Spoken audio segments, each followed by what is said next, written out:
Everybody, welcome back to the channel, and today we're back out on the Land Rover Discovery 4. Today's job is one of these, an actuator for the rear tailgate. It is going to be a bit of a pig of a job, so let's get out to the car and I'll show you what I have to do.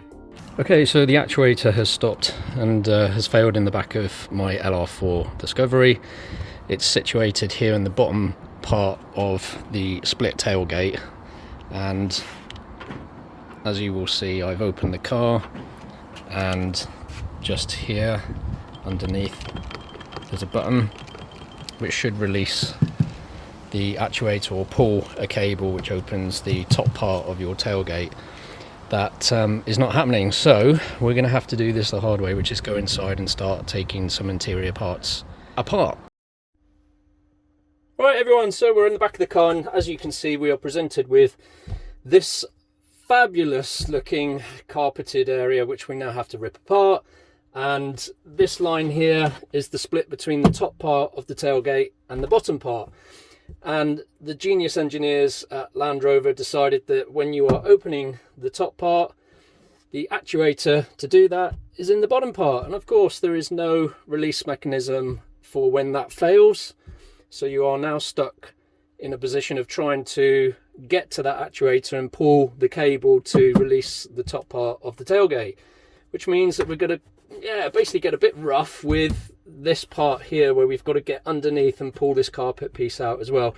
This doesn't help because this is an additional piece that sort of folds out when the bottom does finally release as well. And so we have to use a bit of brute force with some tools that don't really feel great to use when you're looking at plastics and so on.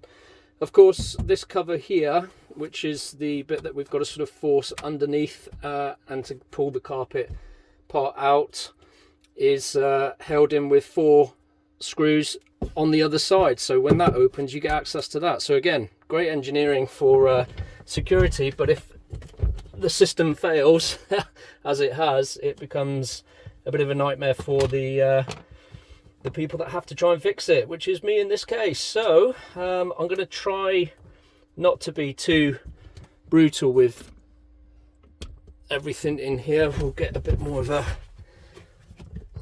a close-up here. I think once we get access to this, there's also some rubber covering or sort of plastic sheeting over the actual actuator as well that we have to pull back. So I've got some bits of wood that I'm going to have to jam down and hold this open with. So with that, let's see if oh, it doesn't sound good, does it? Okay, so we've managed to pull this back, get a bit of a light on the subject, and you can see that there's some rubber here that it's like rubber backing. We need to just peel to get access to the actuator. It's quite well stuck.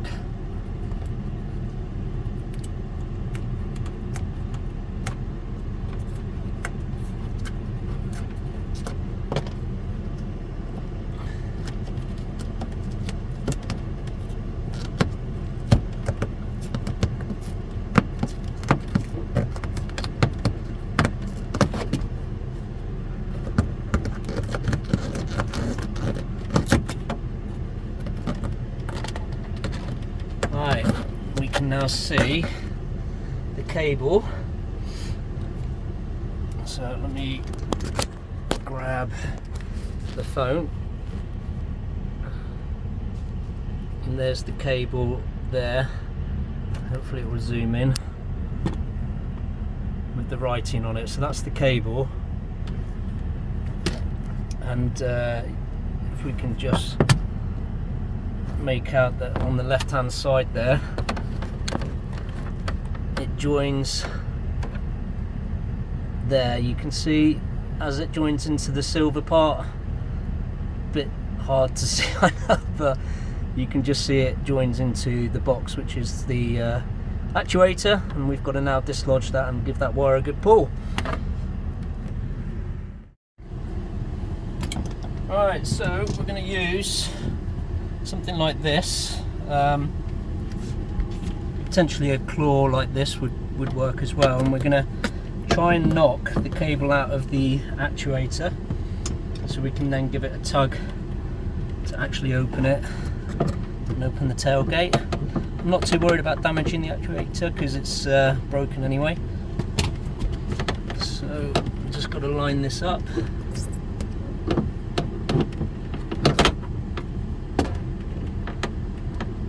I'm trying to knock the plastic cover off the top of it. That's ideally what we need to happen.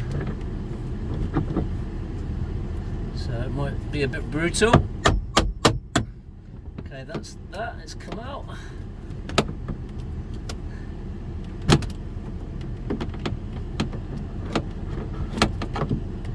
I've got to try and fish the cable down.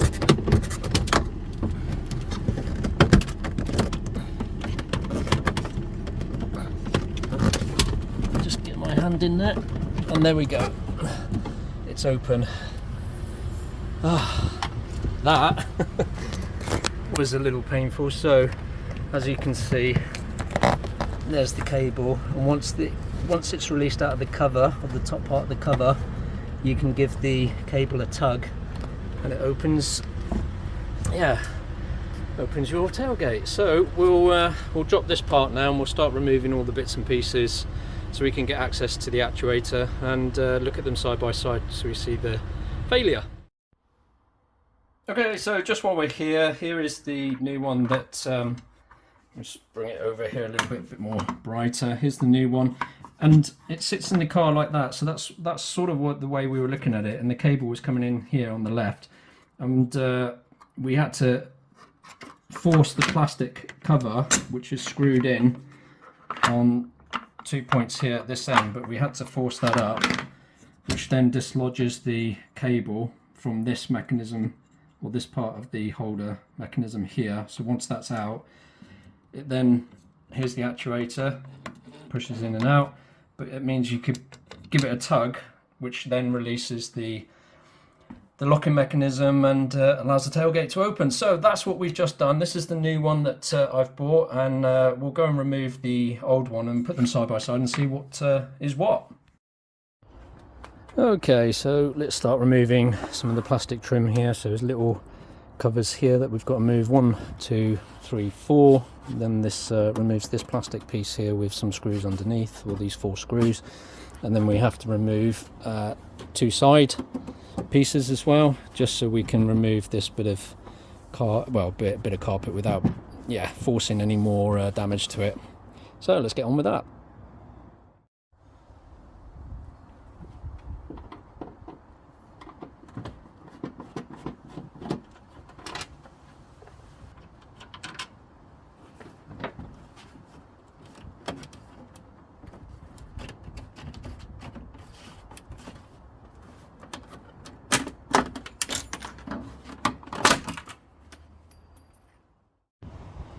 Right everyone, so you would have seen me just remove this top plastic cover, which goes along the leading edge of the bottom part of the tailgate, and it's 4 screws, so just like these ones here, which hopefully that will zoom in on. There we go, and they screw along the leading edge there, where just above the button, which releases the bottom of the tailgate. One thing to look out for, it feels quite brutal when you remove this. There's a couple of clips that obviously you want to not lose and break. They are generally quite robust, so they should stand the test of time. But just in here, where you can see the little sort of captive, what are they called, like captive pieces of metal that the screws screw into. I forget the actual name of those, but they slot in on the plastic, and when you remove it they tend to sort of fly. So just make sure you've got all 4, 1, 2, 3, 4, so when you come to put these screws back in, everything tightens down as it should. Right, on to the next part, which is just releasing these these wires that hold the base of the tailgate down. There's little clips there that you just you just have to sort of I'll do it when I've got two hands, but you basically just pull that out. You don't need to pull the actual clip right out, and then that will just pull off the actual unit itself, and then we're going to remove these two plastic bits, which again I just pull. There's no actual screw there, you just give them a tug, and then that will release the full carpet so we can get into the actuator, which is just listed here.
Okay everyone, so we have removed this sticky cover just with one of these sort of interior tools, just to try not to lose too much of a stickiness so we can fold it back over. But as you can see, here is the actuator, which is buried nicely into the bottom part of the tailgate.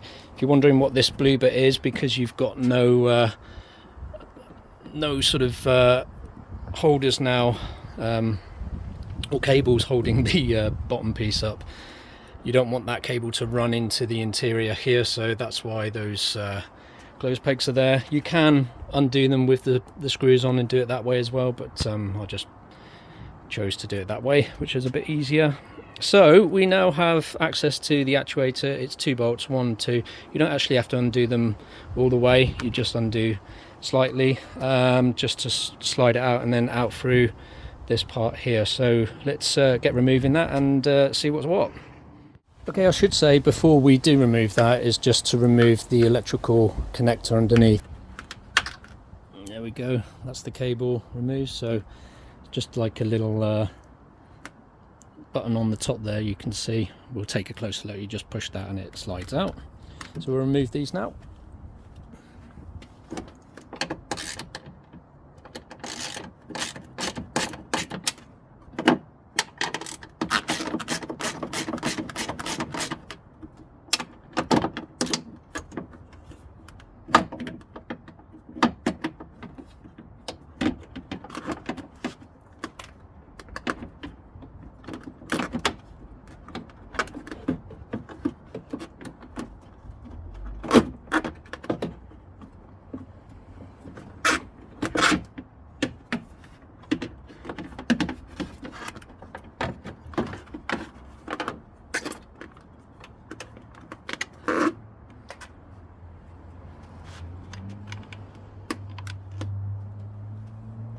Now we're going to remove these two screws and release the cap on the actuator.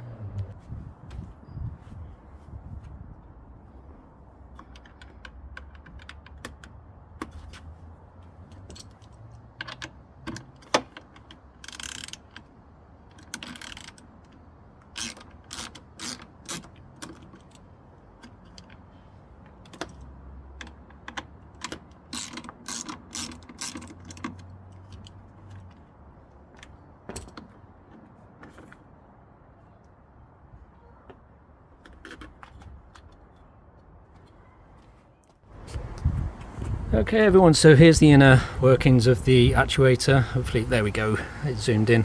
So we can just twist that and you can see that this has two clips that hold the cable in place and it slots into that hole. So we'll just pry apart those two clips there, lift that bar out and remove it, and then we'll take this and compare it to the new one, see what's what. And when we get the new one, we'll plug it in just to make sure that it actually works. And yeah, then we have to start putting all this back together neatly like nothing happened. Actually, while we still got the old one there, I've just plugged it back in so you can see what happens when an actuator fails. So we'll go up to the bottom here, which is just underneath the top tailgate part, and we'll push that button and you can see it just doesn't want to go back in.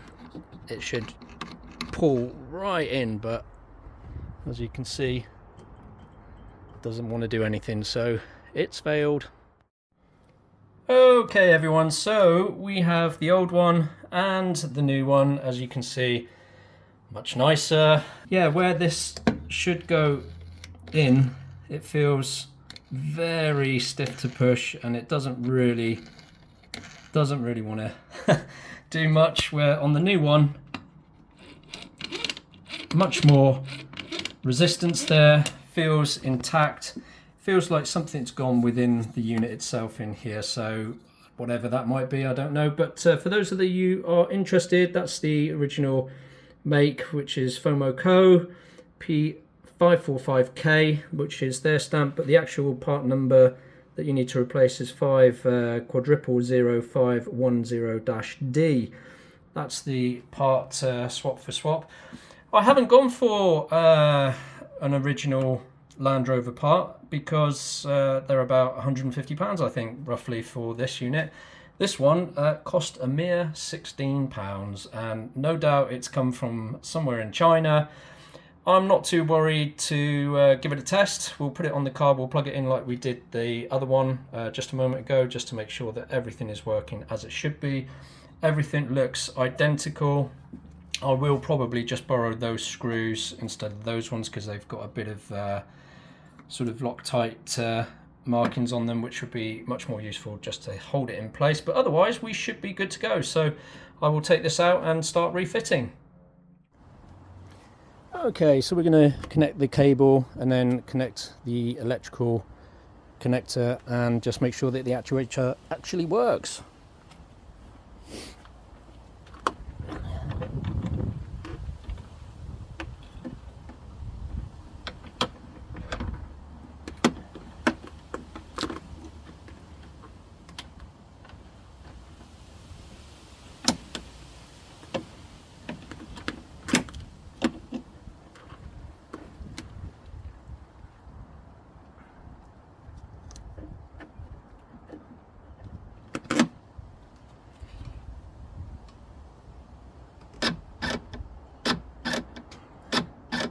And there we see that that is working correctly and no faults. So we will start reassembling and putting this all back together.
Okay, so the final step to do now that we've connected everything back so it's under its own control on the cables, which is great, and this button here is working and this button here is working, so everything is working as it should. So we can now fit this final piece, which is the plastic as I said earlier, and that just slots over the top like so, and we'll clip that in, screw that down, and that's it. That is the actuator finally fitted. Oh, before that falls off.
All that's left now are these little covers to go over the screw to hide the screw heads.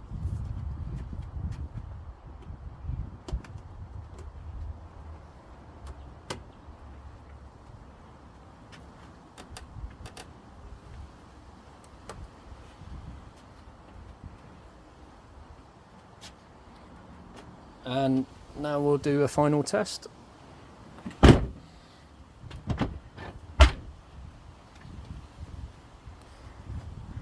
And hopefully this will work. And there we go. One tailgate finished and an actuator replaced. Okay everyone, so you saw me take all the steps to get to the actuator to replace it and get the tailgate working as it should do. There are a couple of retro fixes that you can do to the LR4, which is a sort of an internal switch that you can set up and put in. So if you do have a failing actuator, at least you'll be able to open the boot without going through the steps that I just took, which is a bit of a faff, right? So anyway, we got there, we've got it working, and hopefully that should last for another few years to come. If you like this type of content and you enjoy that, the work that I've been doing on the LR4, please do think of subscribing and following me on Instagram. The next set of videos will be quite in-depth with the LR4 because we've got to do a front suspension change and also a prop shaft change. So I look forward to you joining me on those videos that I'm going to have to put together for that. But otherwise, thanks for watching, and the next video will be along very soon.